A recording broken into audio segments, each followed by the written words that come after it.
We all bear a responsibility towards Palestine, and that means that we have to educate ourselves on this issue.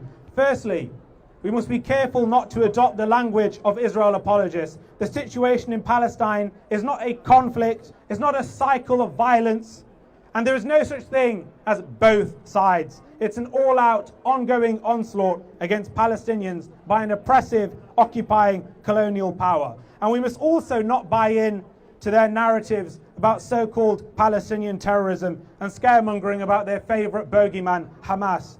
And we should not in any way legitimize Israeli aggression.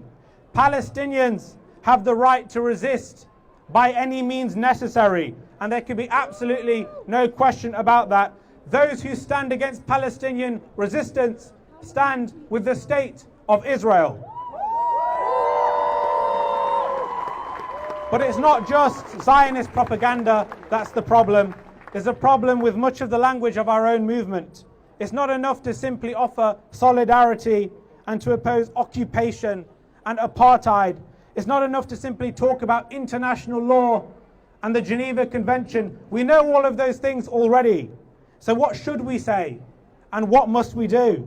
We must support the Palestinian right to resist, and we must support the decolonization of Palestine from the river to the sea.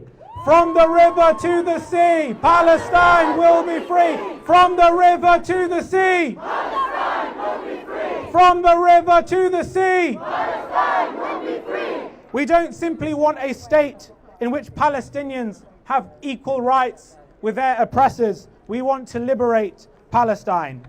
So as a bare minimum, we must give our support to the boycott, divestment and sanctions movement, and we should also support the Palestinian right of return. But more than that, we should also support the heroic efforts of those who are taking direct action, like the comrades in Palestine Action, who are working to shut down Elbit Systems, an Israeli arms manufacturer in the UK.